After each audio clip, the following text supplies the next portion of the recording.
ശുദ്ധാത്മാവിനോട് സംസാരിക്കും. യേശുവിൻ്റെ നാമത്തിൽ തന്നെ.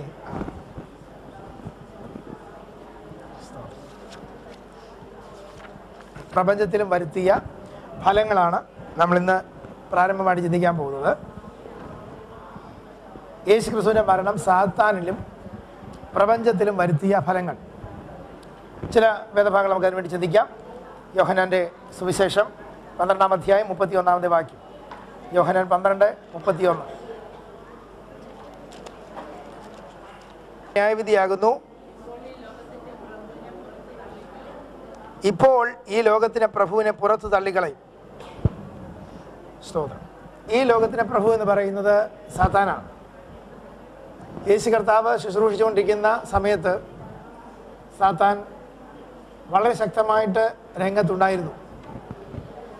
പഴയ നിയമത്തിൽ സാത്താനെക്കുറിച്ച് നല്ലവണ്ണം നമുക്ക് കാണുവാൻ കഴിയുന്നുണ്ട്. ഉൽപ്പത്തി പുസ്തകത്തിൽ സാത്താനെക്കുറിച്ച് പറയുന്നില്ല.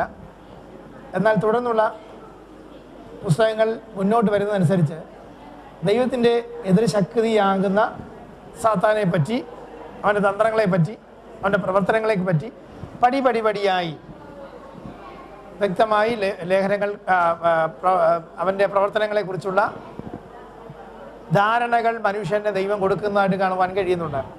ഒരു നല്ല തെളിവ് യോബിൻ്റെ പുസ്തകത്തിലുണ്ട്. അത് പഴയ നിയമത്തിലാണ്. യോബിൻ്റെ പുസ്തകത്തിൽ നമുക്ക് കാണുവാൻ കഴിയുന്ന സാത്താൻ പ്രവർത്തിക്കുന്നതിനെക്കുറിച്ച്, സാത്താൻ ചെല്ലുന്ന വാദിക്കുന്നതിനെക്കുറിച്ച്, തൻ്റെ മക്കളുടെ നന്മകളെ തകർക്കുന്നതിനെക്കുറിച്ച് ഒക്കെ നമുക്ക് കാണാൻ കഴിയുന്നു. ദൈവമക്കൾ അനുഗ്രഹിക്കപ്പെടുന്നതും നന്മ അനുഭവിക്കുന്നതും കാണാൻ ഇഷ്ടമില്ലാത്ത ഒരു ആത്മാവായിട്ട് സാത്താനെ കാണുന്നു. യെശയ്യാ പ്രവചനത്തിലേക്ക് കടന്നു വരുമ്പോൾ ഈ സാത്താനെക്കുറിച്ചുള്ള രണ്ട് പ്രധാനപ്പെട്ട, യെശയ്യാ പ്രവചനത്തിലും എസെക്കിയേൽ പ്രവചനത്തിലും കാണുന്നത് രണ്ട് അല്യൂഷൻസ് ഉണ്ട്. അത് അശൂർ രാജാവിനെക്കുറിച്ചും അരുണോദയപുത്രനായ ശുക്രൻ എന്ന് വിളിച്ചുകൊണ്ട് പറഞ്ഞിരിക്കുന്ന ഈ ഭാഗങ്ങൾ, അതിൽ നിന്ന് ഏതെങ്കിലും സോർ രാജാവിനെക്കുറിച്ചോ അശൂർ രാജാവിനെക്കുറിച്ചോ മാത്രം പറയുന്നൊരു കാര്യമല്ല എന്ന് നമുക്ക് മനസ്സിലാക്കാൻ കഴിയുന്നു. ദൈവത്തെ സ്തുതിക്കുന്നതും ദൈവത്തെ തേജസ്സിനെ മറച്ചുകൊണ്ട് ആരാധിച്ചുകൊണ്ട് നിൽക്കുന്നതുമായ ആത്മരൂപികളാണ് അവരെക്കുറിച്ചാണ് പറഞ്ഞുകൊണ്ടിരിക്കുന്നത്. അപ്പോൾ അവിടെയും നമുക്ക് സാത്താനെക്കുറിച്ച് കാണുവാൻ കഴിയുന്നുണ്ട്. തുടർന്ന് മുന്നോട്ട് വരുമ്പോൾ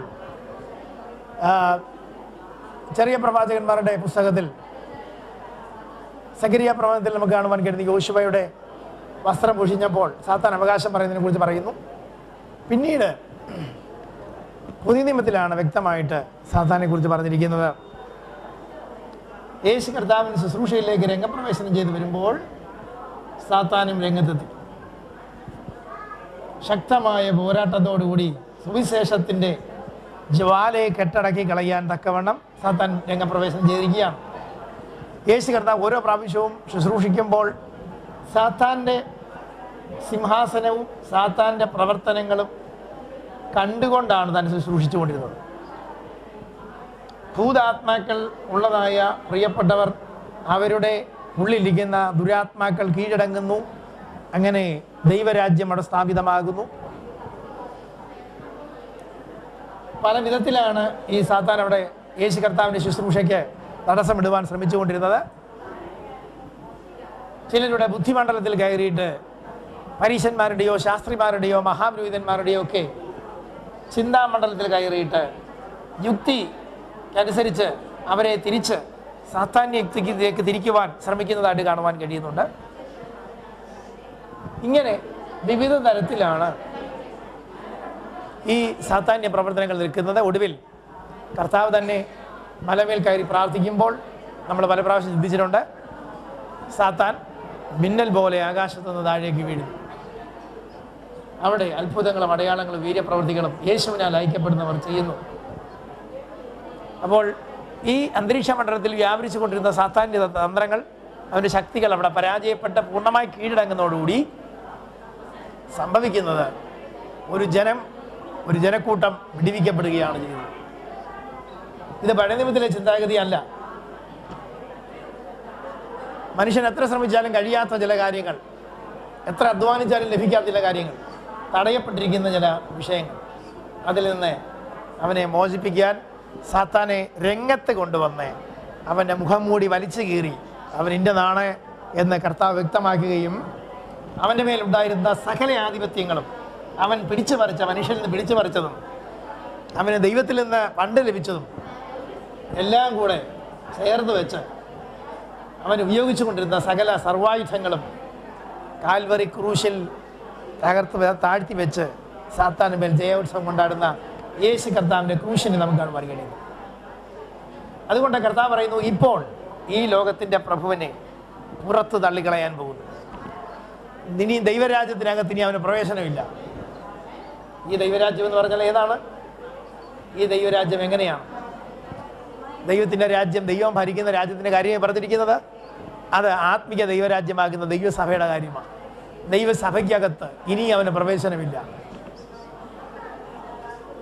ഇങ്ങനെ വ്യക്തമായി യേശു കർത്താവ് സാത്താന് മേൽ ജയമെടുത്തതാണ് കുഞ്ഞുങ്ങൾക്ക് കൂടി അധികാരം കൊടുത്തുകൊണ്ട് താൻ തിരഞ്ഞെടുത്തിരിക്കുന്ന പ്രിയപ്പെട്ടവർക്കും ഇനിയും തിരഞ്ഞെടുക്കപ്പെടാനുള്ളവർക്ക് പോലും അധികാരം കൊടുത്തുകൊണ്ട് കർത്താവ് അത് മുന്നോട്ട് പോകുന്നതായിട്ട് കാണുവാൻ കഴിയുന്നുണ്ട്. സ്തോത്രം. ഉൽപ്പത്തി പുസ്തകം 3:15 നമ്മൾ കണ്ടു, സാത്താൻ്റെ സർപ്പത്തിൻ്റെ തലയെ തകർക്കുന്ന സ്ത്രീയുടെ സന്തതി. അവിടെ സാത്താൻ എന്ന പദപ്രയോഗമില്ല, പക്ഷേ അത് വ്യാഖ്യാനത്തിൽ വരുമ്പോൾ പൗലോസ് അപ്പോസ്തലൻ വ്യക്തമായിട്ട് പറഞ്ഞിട്ടുണ്ട്, പഴയ പാമ്പായ സാത്താൻ. വെളിപ്പാട് പുസ്തകത്തിൽ പറഞ്ഞിരിക്കുന്നു പഴയ പാമ്പായ സാത്താൻ. ഈ രണ്ട് കൂട്ടർക്കും പഴയ നിയമത്തിൽ നിന്നുള്ള ആ വെളിപ്പാട് കർത്താവ് കൊടുത്തു. ആ പാമ്പെന്ന് പറഞ്ഞാൽ ആരാണ്? ആ പാമ്പിന്മേൽ വ്യാപരിച്ചതും ആരാണ്? സാത്താനം. അപ്പോൾ അവിടെ വരെ ആദം എന്ന് പറയുന്ന മനുഷ്യൻ്റെ വീഴ്ച വരെ പഴയ പഴയ പഴയ പഴയ പാരമ്പര്യങ്ങൾ മനുഷ്യനുമായിട്ടുള്ള ബന്ധത്തിൽ പറയാനുള്ള ആ സാത്താനെയാണ് ഇവിടെ കർത്താവ് തകർക്കാൻ പോകുന്നത്. യേശു കർത്താവിൻ്റെ പ്രവചനമാണ് ഇപ്പോൾ സാത്താനെ പുറത്ത് തള്ളിക്കളയാൻ പോകുന്നത്. എങ്ങനെയാണ് സാത്താനെ പുറത്ത് തള്ളിക്കളയുന്നത്? അത് എബ്രായ ലേഖനം 2-ാം അധ്യായം 14-ാമത്തെ ഭാഗത്തിലേക്ക് കാണാം. എബ്രായ ലേഖനം 2:14.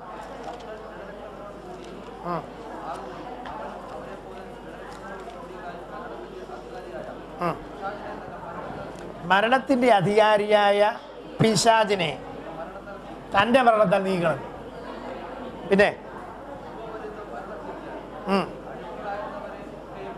നോക്കുക, മക്കൾ ജഡരക്തങ്ങളോട് കൂടിയവരാകിയാൽ താനും അവരെ പോലെ ജഡരക്തങ്ങളോടുകൂടി ഉള്ളവനായി യേശു കർത്താവ് ഭൂമിയിലേക്ക് വന്നു. അവൻ്റെ ജഡാവതാരത്തെക്കുറിച്ച് പറഞ്ഞിരിക്കുന്ന ഭാഗമാണത്. എന്തുകൊണ്ടാണ് കർത്താവ് അങ്ങനെ മരിച്ചതെന്ന് പറഞ്ഞിരിക്കുന്നൊരു ഭാഗം കൂടിയാണ്. ആ വാക്യം ചൂണ്ടിക്കാണിക്കുന്നത് മരണത്തിൻ്റെ അധികാരിയായി ഇരുന്ന ഈ പിശാച്. അപ്പോൾ സകല നാശനഷ്ടങ്ങൾക്കും അധികാരി ആരാണ്? പിശാച്. മരിച്ചവരെ പിടിച്ചുകൊണ്ട് പോകുന്നവനാരാണ്? പിശാച്. മരണം ആസൂത്രണം ചെയ്ത് കൊണ്ടുവന്നതിൻ്റെ പുറകിൽ നിന്ന വ്യക്തി ആരാണ്? പിശാച്. പാപം നിമിത്തമാണ് മരണമുണ്ടായത്. പാപം കൊണ്ടുവന്നവൻ പിശാചാണ്. അപ്പോൾ ഇങ്ങനെയെല്ലാം നിൽക്കുന്ന അധികാരിയായ, മരണത്തിൻ്റെ അധികാരിയായി നിൽക്കുന്ന പിശാച്, ശരിക്കും പറഞ്ഞു കഴിഞ്ഞാൽ ഏറ്റവും വലിയ ഭീകരമായ ഒരു സത്യമാണ് ദൈവത്തിൽ നിന്നും എന്നേക്കുമായി വേർപെട്ടു പോകുന്ന നിത്യമരണം എന്ന് പറയുന്നത്. അതിനും കാരണക്കാരൻ ഈ പിശാചാണ്. ഈ പിശാചിനെ എന്ത് ചെയ്യാൻ പോകുന്നു? തൻ്റെ മരണത്താൽ നീക്കാൻ പോകുന്നു. നോക്കുക, ഈ മാത്തമാറ്റിക്സ് അറിയാവുന്നവർക്കറിയാം, മൈനസ് ഇൻറ്റു മൈനസ്. ഒരു മൈനസിനെ മറ്റൊരു മൈനസ് കൊണ്ട് മൾട്ടിപ്ലൈ ചെയ്ത് കഴിയുമ്പോൾ എന്നാ സംഭവിക്കുന്നത്? അത് പ്ലസ് ആകുക. നോക്കുക, ഒരു മരണം ഓൾറെഡി അവിടെ നിൽക്കുക, വേറെ ഒരു മരണം കൂടെ കൊണ്ടുവന്നിട്ട് അതിനെ നള്ളിഫൈ ചെയ്യുന്നു, അതിനെ പോസിറ്റീവ് ആക്കുക. ഒരു നിഷേധാത്മകമായ പ്രവൃത്തി നിൽക്കുന്നു, വേറെ ഒരു നിഷേധാത്മക പ്രവൃത്തി പറഞ്ഞിരിക്കുന്നു. ഇത് രണ്ടും കൂടി ഏറ്റുമുട്ടി കഴിയുമ്പോൾ ഇതാ ഒരു ക്രിയാത്മകമായ പ്രവൃത്തിയായിട്ട് വെളിയിൽ വരും. ഇത് ലോകത്തിലെ ബുദ്ധിക്ക് ചിന്തിക്കാൻ കഴിയില്ല. പക്ഷേ ഇത് ദൈവികമായ ബുദ്ധിക്ക് മാത്രമേ മനസ്സിലാക്കാൻ കഴിയത്തുള്ളൂ. മരണം എന്ന് പറയുന്നത് നാശനഷ്ടമാണ്, വീഴ്ചയാണ്, വേർപാടാണ്. പക്ഷേ ഇവിടെ വേറെ ഒരു വേർപാടോടുകൂടി മറ്റൊരു വേർപാടുമായിട്ട് ഏറ്റുമുട്ടി കഴിയുമ്പോൾ അതിൻ്റെ സകല തിക്തമായ അനുഭവങ്ങളും മാറ്റപ്പെട്ടിട്ട് അതെല്ലാം നന്മയാക്കി തീർക്കുന്നു. ഇതാണ് ഞാൻ ഈ ഭാഗത്ത് നിന്നുകൊണ്ട് ഒരു വിഷയം കൂടെ പറയാൻ ആഗ്രഹിക്കുന്നത്. നന്മയാൽ ദൈവം നമ്മെ നിറയ്ക്കുന്നു, അനുഗ്രഹിക്കുന്നു, നന്മയാൽ വായിക്ക് നിർത്തി വരുന്നു, എല്ലാം നമ്മൾ കേൾക്കുന്നുണ്ട്. ദൈവം തരും, നന്മ തരും. പക്ഷെ തിന്മ ദൈവം അനുവദിക്കുകയില്ലയോ? തിന്മയെ അനുവദിക്കുന്നത് എന്തായി തീരുന്നു? നന്മയിലേക്ക് കടന്നു വരാൻ കാരണമായി തീരുന്നു. ഒരു തിന്മ ദൈവം അനുവദിക്കുന്നത് ആ തിന്മയായിട്ട് അവിടെ ഇരിക്കാൻ വേണ്ടിയല്ല, അത് വർക്ക് ചെയ്തിട്ട് നന്മയിലേക്ക് കൊണ്ടുവരുന്നു. ഉദാഹരണത്തിന് ഒരു മനുഷ്യനെ പേപ്പട്ടി കടിച്ചു കഴിഞ്ഞാൽ ചെയ്യാൻ പോകുന്ന കാര്യം എന്താണ്? അതിൻ്റെ ഒരു കുറഞ്ഞ ഡോസ്, പേപ്പട്ടി വിഷത്തിൻ്റെ ചെറിയ കുറഞ്ഞ ഡോസ് അവൻ്റെ ശരീരത്തിൽ കുത്തിവെക്കുക എന്നുള്ളതാണ്. നോക്കുക, അവൻ്റെ ശരീരത്തിൽ തന്നെ ഒരു തിന്മ വീണ്ടും പ്രവേശിപ്പിച്ചിട്ട് ഈ തിന്മയും തമ്മിൽ ഏറ്റുമുട്ടിയിട്ട് ഒരു നന്മയായി വെളിയിലേക്ക് വരുന്നു. ഇത് മനുഷ്യന്റെ ബുദ്ധിക്ക് ആദ്യം മനസ്സിലായില്ലെങ്കിലും ശാസ്ത്രീയമായും ആത്മീയമായും തെളിഞ്ഞു വന്നുകൊണ്ടിരിക്കുകയാണ്. അതാണ് ഇവിടെ സംഭവിക്കുന്നത്. നോക്കുക, മരണത്തെ തൻ്റെ മരണത്താൽ നീക്കി, മരണത്തിൻ്റെ അധികാരിയായ പിശാചിനെ തൻ്റെ മരണത്താൽ നീക്കി. എന്നിട്ട് എന്താ ചെയ്തത്? 2:14 നമ്മൾ വായിക്കുന്നു. മരണഭീതിയിലാൽ അടിമകളായിരുന്നവരൊക്കെയും വിടുവിച്ചു. നോക്കുക, കാൽവരി ക്രൂശ് ചെയ്ത കാര്യമാണ് പറഞ്ഞിരിക്കുന്നത്. മരണത്തിൻ്റെ അധികാരിയായ പിശാചിനെ നിർവീര്യമാക്കിക്കൊണ്ട് അതെൻ്റെ മരണത്താൽ ഇനിയും മേലാൽ ഒരു മരണം ഉണ്ടാകാതിരിക്കേണ്ടതിന് മരണത്തിനെ ഫുൾ സ്റ്റോപ്പ് ഇട്ട ഒരു പ്രവൃത്തിയാണ് യേശു കർത്താവിൻ്റെ കാൽവരി ക്രൂശ്. അതുകൊണ്ട് സാത്താൻ്റെ ആധിപത്യത്തിൻ്റെ ആ ചെങ്കോൽ കർത്താവ് ഈസിയായിട്ട് ഒടിച്ചു കളയുകയാണ് കാൽവരി ക്രൂശിൽ ചെയ്തത്.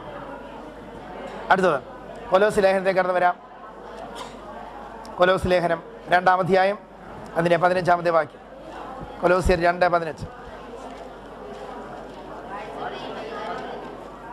അതൊരു നല്ല ക്ലാസിക്കലായിട്ടുള്ളൊരു വാക്യം കൂടിയാണ്. വാഴ്ചകളെയും അധികാരങ്ങളെയും ആയുധവർഗം വെപ്പിച്ചു ക്രൂശിൽ അവരുടെ മേൽ ജയോത്സവം കൊണ്ടാടി അവരെ പരസ്യമായ കാഴ്ചയാക്കി കളഞ്ഞു. ഇതാണ് കാൽവരി ക്രൂശിൽ സംഭവിച്ചിരിക്കുന്നത്. സ്തോത്രം. അതുകൊണ്ട് ഈ വാഴ്ചകൾ എന്ന് പറഞ്ഞാൽ ഏതാ? നമുക്ക് തന്നെ ശരിക്കും മനസ്സിലാക്കാൻ കഴിയുന്ന ഒരു കാര്യമുണ്ട്. ചില നാമധേയ ക്രൈസ്തവർ പാടുന്ന ചില പാട്ടുകൾ തന്നെയുണ്ട്. ചില പള്ളിയുടെയൊക്കെ പേര് പറഞ്ഞിട്ട് ഇന്നടുത്ത് വാഴുന്ന ഇന്നാരെന്നൊക്കെ പറഞ്ഞുകൊണ്ട്, ഇന്ന പള്ളിയിൽ ഇന്നാരാ വാഴുന്നേ ഈ റീസേ എന്നൊക്കെ പറഞ്ഞ് പാട്ടുകളൊക്കെ ഉണ്ട്. ഞാൻ പാടുന്നില്ലത്. അപ്പോൾ ആ പള്ളിയിൽ വാഴുന്നത് ഗീറീസ, കർത്താവല്ല. അങ്ങനെ പലയിടത്തുണ്ട് ചില വാഴ്ചകളുണ്ട്.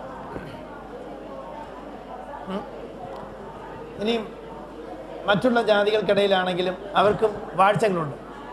ഇന്നടുത്ത് വാണുകൊണ്ടിരിക്കുക, അധിപനാണ്, സിംഹാസനത്തിൽ ഇരിക്കുന്ന പോലെ അവരിങ്ങനെ കൽപ്പിച്ച് വെച്ചിരിക്കുക.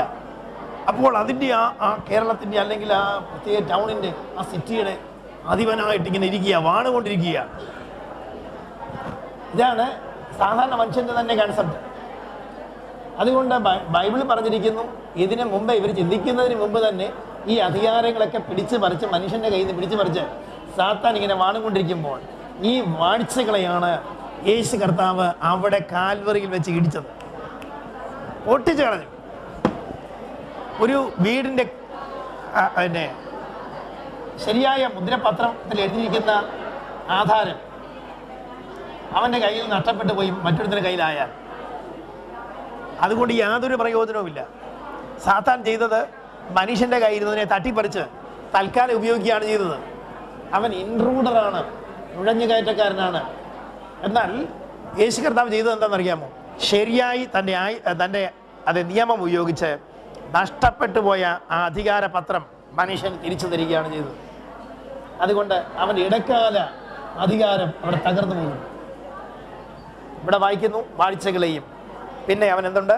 അധികാരങ്ങളുണ്ട്. ആ അധികാരങ്ങളെയും, പിന്നെ ആയുധങ്ങളുണ്ട്.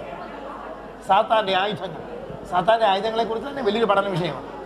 നമ്മൾ ഈ സാത്താനെക്കുറിച്ച് കൂടുതൽ പഠിക്കാത്ത എന്താണെന്ന് ചോദിച്ചു കഴിഞ്ഞാൽ, ഈ ഒരു വിഷയത്തെക്കുറിച്ച് കൂടുതൽ പഠിക്കുമ്പോഴാണ് അതിൻ്റെ എല്ലാ വശങ്ങളെക്കുറിച്ചും മനസ്സിലായിട്ട് ചിലപ്പോൾ പേടിയാണ് ഉണ്ടാകാൻ സാധ്യത.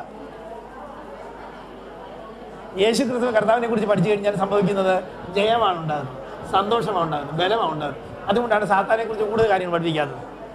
കാരണം ഇതെല്ലാം യേശുവിൻ്റെ നാമത്തിൽ എന്തായാലും പോകാനിരിക്കുക. ഒരു ശാസ്ത്രിക്കൊക്കെ കർത്താവിൻ്റെ കൃപയിൽ ആശ്രയിച്ചുകൊണ്ട് ഒന്ന് ശാസിച്ചു കഴിഞ്ഞാൽ ഇവൻ്റെ അധികാരവും ഇവൻ്റെ തന്ത്രങ്ങളും എല്ലാം പൊട്ടിപ്പോകും. അതുകൊണ്ട് സാധാരണയെക്കുറിച്ച് കൂടുതൽ പഠിപ്പിക്കേണ്ട കാര്യമില്ല. എങ്കിലും നാം അറിവുള്ളവരായിരിക്കണം. ഇല്ലെങ്കിൽ ഇത് എതുവഴിയാണ് വരുന്നത് കണ്ടുപിടിക്കാൻ പറ്റത്തില്ല. ഇതിനെതിരെ നമുക്ക് പ്രയോഗിക്കേണ്ടതായ ആയുധങ്ങൾ എന്താണെന്ന് മനസ്സിലാക്കാൻ കഴിയാതെ പോകും. അതുകൊണ്ട് സാത്താൻ്റെ തന്ത്രങ്ങൾ നിങ്ങൾക്ക് അറിയാത്തവരല്ലല്ലോ എന്ന് കൊരിന്ത്യർ ലേഖനത്തിൽ നമ്മൾ വായിക്കുകയും ചെയ്യുന്നു. ഇവിടെ വായിക്കുന്നത് അവന് ആയുധങ്ങളുണ്ട്. അതിലൊരു ആയുധത്തെക്കുറിച്ചാണ് എഫേസ്യ ലേഖനം 6-ാം അധ്യായത്തിൽ പറഞ്ഞിരിക്കുന്നത്. ആ ആയുധത്തിൻ്റെ പേരെന്താണ്? തീയമ്പുകൾ എന്നാണ് പറഞ്ഞിരിക്കുന്നത്. തീയമ്പുകൾ, ഫയറി ആരോസ്, തീയമ്പുകൾ.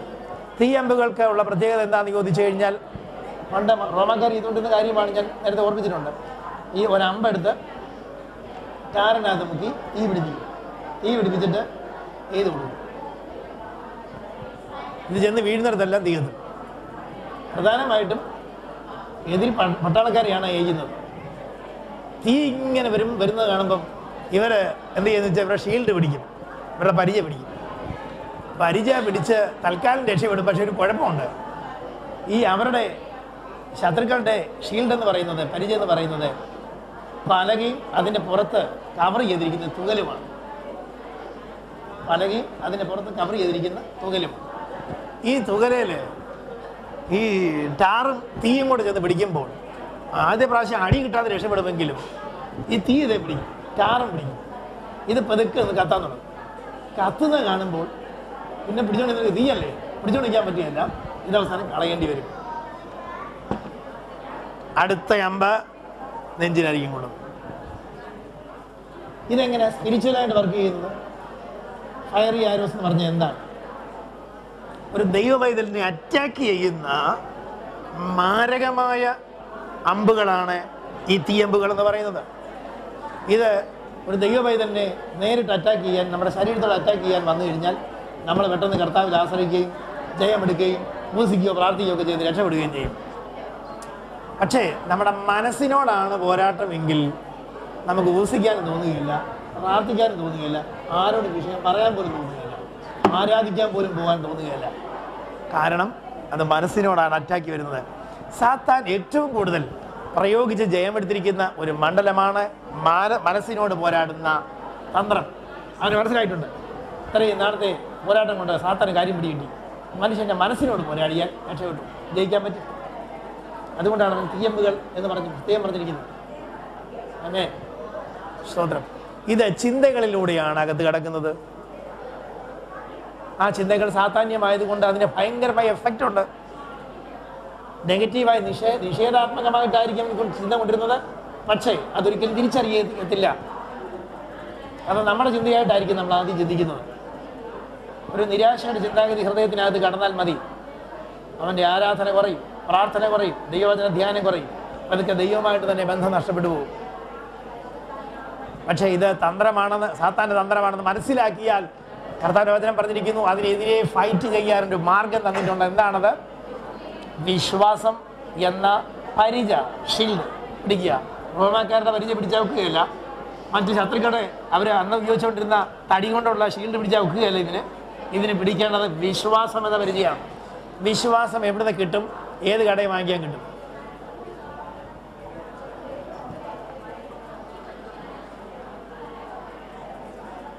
വിശ്വാസം എങ്ങനെ കിട്ടും? നമുക്ക് വചനത്തിലുണ്ട് 12 എബ്രായ ലേഖനം 12-ാം അധ്യായം 3-ാമത്തെ വാക്യം, വിശ്വാസത്തിന്റെ നായകനും ദി ഓഥർ ഓഫ് ഫെയ്ത്ത്. വിശ്വാസത്തിന്റെ തുടക്കക്കാരൻ ആരാണ്? ഓഥർ ആരാണ്? യേശു കർത്താവാണ്. എന്ന് പറഞ്ഞാൽ ഒരുത്തന് വിശ്വാസമില്ലെങ്കിൽ എവിടെ വരണം? കർത്താവിൻ്റെ അടുക്കൽ വന്നിട്ട് ദൈവമേ എനിക്ക് ഈ വിഷയത്തിൽ വിശ്വാസം തരണം എന്ന് പറയണം. ദൈവമാണ് വിശ്വാസം തരുന്നത്. ഒരുത്തന് വിശ്വാസം കയറി കഴിഞ്ഞാൽ പിന്നെ ഒരു പ്രശ്നമില്ല. പക്ഷെ വിശ്വാസം വരണമെങ്കിൽ അത് ദൈവത്തിൽ നിന്ന് വരണം. ഇനി ചുമ്മാതെ പ്രാർത്ഥിച്ചാൽ ചിലപ്പം പറ്റുകയല്ലെന്ന് വരും. അതുകൊണ്ടാണ് ഊസിച്ച് പ്രാർത്ഥിക്കേണ്ടി വരുന്നത്. സ്തോത്രം. ശരിയായ നിലയിൽ ദൈവവചന പ്രകാരം ഊസിക്കുകയും പ്രാർത്ഥിക്കുകയും ചെയ്യുന്നവർക്ക് വിശ്വാസം പൊതുവെ ശക്തിപ്പെട്ട് കാണുവാൻ കാര്യമതാണ്. എൻ്റെ വ്യക്തിപരമായ അനുഭവത്തിൽ എനിക്ക് ധാരാളം അങ്ങനെ അനുഭവങ്ങൾ കർത്താവ് തന്നിട്ടുണ്ട്. എന്നാൽ ഈ വിശ്വാസത്തിൻ്റെ ഒരു പ്രത്യേകത, കുറച്ച് കഴിയുമ്പോൾ വിശ്വാസം കുറയാൻ സാധ്യതയുണ്ട്. ഒരിക്കലുണ്ടായിരുന്ന വിശ്വാസം കുറഞ്ഞു പോകാൻ സാധ്യതയുണ്ട്. അതുകൊണ്ടാണ് ഇടയ്ക്കിടയ്ക്ക് വിശ്വാസത്തിൽ ശക്തിപ്പെടേണ്ടതിന് വേണ്ടി ദൈവവചനവും ഉപവാസവും പ്രാർത്ഥനയും കണക്ട് ചെയ്ത് നമ്മൾ വയ്ക്കുന്നത്. കാരണം അറിവിലൂടെ വിശ്വാസം വർദ്ധിക്കാൻ സാധ്യതയുണ്ട്. ദൈവവചനത്തിൻ്റെ അറിവിലൂടെ. 2, ദൈവത്തിലുള്ള ബന്ധത്തിലൂടെ നമുക്ക് വിശ്വാസം വർദ്ധിക്കാൻ സാധ്യതയുണ്ട്. പ്രാർത്ഥനയിലൂടെ അത് സംഭവിക്കുന്നത്. അപ്പോൾ ഇങ്ങനെ അത് പ്രാർത്ഥിക്കണമെന്നുണ്ടെങ്കിൽ ഏകാഗ്രതയോടെ പ്രാർത്ഥിക്കണമെങ്കിൽ ഉപസിച്ച് പ്രാർത്ഥിച്ചേ പറ്റത്തുള്ളൂ. അതുകൊണ്ടാണ് നമ്മൾ ഉപസിക്കുന്നത്. നോക്കുക, അപ്പോൾ ആത്യന്തികമായി ഇതെല്ലാം നമ്മളെ ജയമെടുക്കാൻ സഹായിക്കുന്ന സംവിധാനങ്ങളാണ്. കുറേ നാളത്തേക്ക് ഉപവാസവും പ്രാർത്ഥനയും ദൈവവചന ധ്യാനവും ഇല്ലാതിരിക്കുന്ന ഒരു വ്യക്തി നിശ്ചയമായിട്ട് ഒരു വിഷയം വരുമ്പോൾ താളടിയായി പിടിച്ചു നിൽക്കാൻ പറ്റുന്നില്ല. ഒരു ചെറിയ പനി പിടിച്ചാലും മതി, പെട്ടെന്ന് തന്നെ ചിന്തിക്കും അത് എന്തായിരിക്കും, ഇതങ്ങനെ ആയിരിക്കും, ഇങ്ങനെ ആയിരിക്കും, ഇങ്ങനെ ആയിരിക്കും. ഭീതിയാകാൻ പെട്ടെന്ന് സാധ്യമാകും. ഒരു പ്രത്യേക പോയിന്റിൽ ശരീരത്തിൽ എവിടെയെങ്കിലും വേദന ഉണ്ടായാൽ സ്ഥിരമായിട്ട് ഇന്നൊരു ഒരു 15 മിനിറ്റ് അല്ലെങ്കിൽ അരമണിക്കൂർ വേദന ഉണ്ടെങ്കിൽ ഉടനെ ചിന്തിക്കാൻ സാധ്യതയുണ്ട്, ഇത് ക്യാൻസർ ആകാൻ സാധ്യത. നോക്കുക, എന്നാൽ വിശ്വാസമുള്ള ഒരു വ്യക്തിയെ സംബന്ധിച്ചിടത്തോളം ക്യാൻസർ ആയിക്കൊള്ളട്ടെ എന്നാൽ പോലും അതിനെ ഓവർകം ചെയ്യാൻ സാധിച്ചിട്ടുണ്ട് വിശ്വാസത്താൽ. ഇന്നും ശാസ്ത്രജ്ഞന്മാർക്കും മെഡിക്കൽ സയൻസിനും മനസ്സിലാക്കാൻ കഴിയാത്തതും വിശദീകരിക്കാൻ കഴിയാത്തതുമായ ഒരു കാര്യമാണ്. ഈ വിശ്വാസം പ്രാപിക്കണമെങ്കിൽ കർത്താവിലൂടെ മാത്രമേ സാധിക്കത്തുള്ളൂ. അതിനാണ് ഉപസിക്കുകയും പ്രാർത്ഥിക്കുകയും ചെയ്യുന്നത്. നമ്മുടെ കോൺസെൻട്രേഷൻ കിട്ടാൻ വേണ്ടിയാണ് ഉപസിക്കുന്നത്. മറ്റുള്ള കാര്യങ്ങളെല്ലാം മാറ്റി വെച്ചിട്ടാണ് ദൈവത്തിൽ ഇരിക്കാൻ വേണ്ടിയാണ് ഉപസിക്കുന്നത്. എന്നാൽ ഇപ്പോൾ സംഭവിച്ചുകൊണ്ടിരിക്കുന്ന ഒരു കാര്യം, ഒരു അബദ്ധം ഞാൻ പറയാം. ഉപവാസ പ്രാർത്ഥന ഡിക്ലെയർ ചെയ്യുമെങ്കിലും സാത്താൻ പറയും കുഴപ്പമില്ല, നമുക്ക് ഇതും ചെയ്തിട്ട് അതും ചെയ്തിട്ട് ഈ ജോലിയും കൂടെ ചെയ്തിട്ട് അങ്ങ് പ്രാർത്ഥിക്കാം. അത് ഒരെണ്ണം ചെയ്യാതെ ഇതുകൂടെ ചെയ്താൽ അതുകൂടെ ചെയ്ത് കഴിയുമ്പോൾ സാത്താൻ പറയും ഒരു ചെറിയ കാര്യം കൂടെ ഉള്ളൂ, അതും കൂടെ ചെയ്ത് കഴിഞ്ഞാൽ പിന്നെ നിനക്ക് പ്രാർത്ഥിക്കരുതോ? പ്രാർത്ഥിക്കണ്ട എന്ന് സാത്താൻ ഒരിക്കലും പറയത്തില്ല. പക്ഷെ ഇപ്പോൾ വേണ്ടെന്നേ പറയത്തുള്ളൂ. ഒരു കാര്യം കൂടെ ഇതുകൂടെ ചെയ്തിട്ട്, ചുരുക്കി പറഞ്ഞാൽ ഒരു പരുവമായി ശരീരമെല്ലാം ക്ഷീണിച്ച് കഴിയുമ്പോൾ ഇനിയും പറയാം ഇനിയും പ്രാർത്ഥിക്കും. പോയി പ്രാർത്ഥിക്കാൻ ഇരിക്കുമ്പോൾ ഉറക്കം വരും. സാത്താൻ ഇന്ന് വരെ ജയം എടുത്തുകൊണ്ടിരിക്കുന്ന വിഷയം അതാണ്. അതുകൊണ്ട് ഉപസിച്ച് പ്രാർത്ഥിക്കുന്നതിനെക്കുറിച്ച് നമ്മൾ ചിന്തിക്കുമ്പോൾ തന്നെ വെറുതെ ഭക്ഷണം മാത്രം പിടിച്ചിരിക്കുക എന്നുള്ളത് മാത്രമല്ല, മറ്റ് പല കാര്യങ്ങളും സാധാരണ നാം ഇടപെടുന്ന പല കാര്യങ്ങളും കൂടെ നമ്മൾ വർജിക്കാൻ ഇടയായി തീർന്നാൽ അത് ഏറ്റവും അനുഗ്രഹമായിരിക്കും. അത്രയും സമയം കൂടെ നമുക്ക് കോൺസെൻട്രേഷനോടുകൂടി പ്രാർത്ഥിക്കാൻ കഴിയും. അങ്ങനെ എഫേസ്യ ലേഖനം 6-ാം അധ്യായം 12-ാം വായിക്കുന്നത് നമുക്ക് പോരാട്ടമുണ്ട്. ആ പോരാട്ടമുള്ളത് ആരോടാണ്? സാത്താനോടാണ് എന്ന് കാണുവാൻ കഴിയുന്നു. അതിനെ ആയുധവർഗം വെച്ച് കർത്താവ് കീഴടക്കി. പക്ഷേ നമ്മളെന്തോ ചെയ്യണം? നമ്മളായിട്ട് കീഴടക്കണം, നമ്മളായിട്ട് ജയിക്കണം. യേശു ജയിച്ചു, പക്ഷെ നമ്മൾ ജയിക്കണം. ഇങ്ങനെ പാട്ടുണ്ട്, യേശു ജയിച്ചു, യേശു ജയിച്ചു, യേശു ജയിച്ചു സാത്താനെ, ഹല്ലേലൂയ ഹല്ലേലൂയ. യേശു ജയിച്ചു സാത്താനെ, യേശു ജയിച്ചു സാത്താനെ. പക്ഷെ നമ്മൾ ജയിച്ചിട്ടുണ്ടോ? നാമം ജയിക്കും, നാമം ജയിക്കും, നാമം ജയിക്കും സാത്താനെ, ഹല്ലേലൂയ ഹല്ലേലൂയ. നാമം ജയിക്കും സാത്താനെ.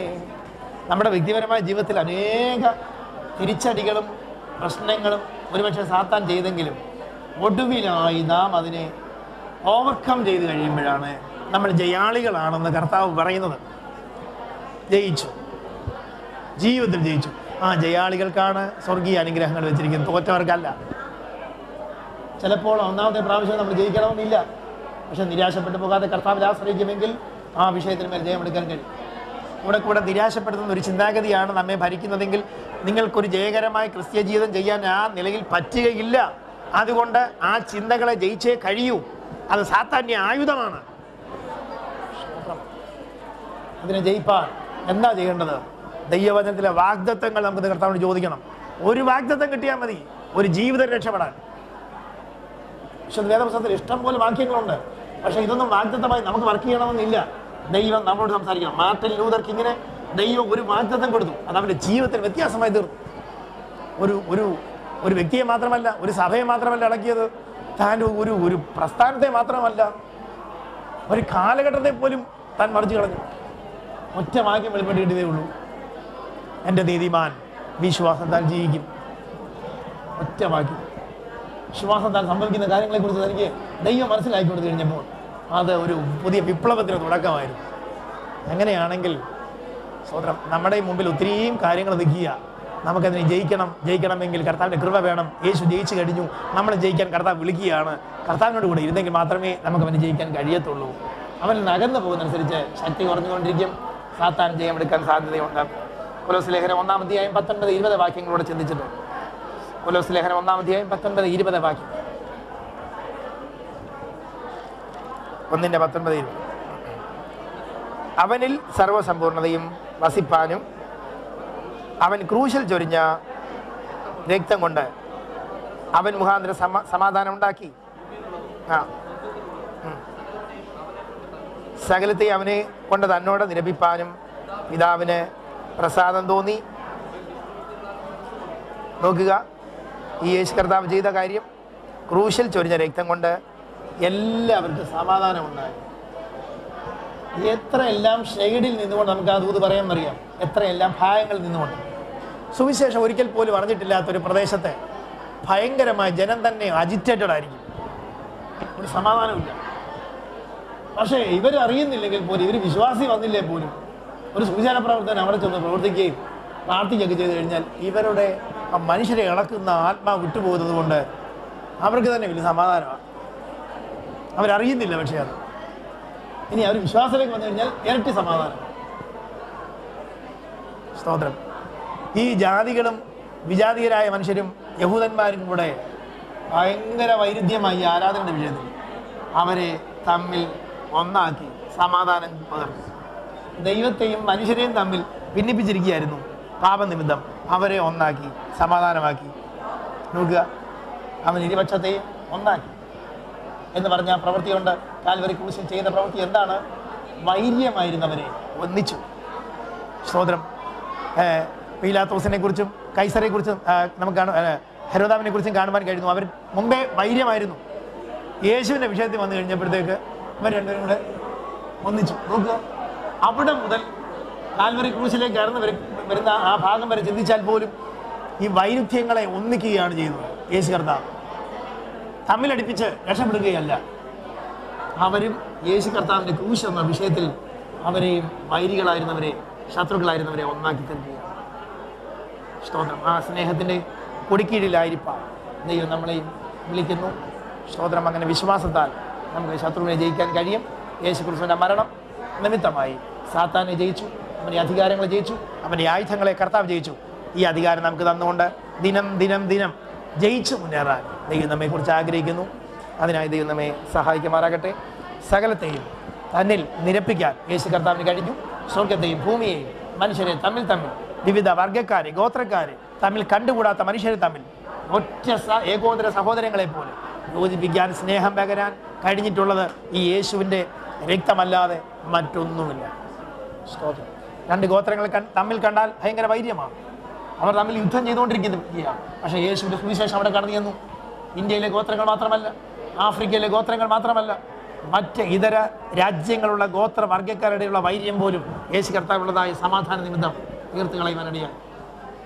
ബ്രിട്ടനെ കുറിച്ച് ഞാൻ വായിച്ചിട്ടുള്ളത്, ബ്രിട്ടൻ അതിൻ്റെ ബിഗിനിങ് സ്റ്റേജ് എന്ന് പറയുന്നത് അൺകൂത്തഡായിട്ടുള്ള അല്ലെങ്കിൽ അൺസിവിലൈസ്ഡ്, ഒരിക്കലും പോളിഷ്ഡ് അല്ല. അവരിങ്ങനെ എന്താണ്, ഒരു വല്ലാത്ത സ്വഭാവക്കാരായ മനുഷ്യരായിരുന്നു.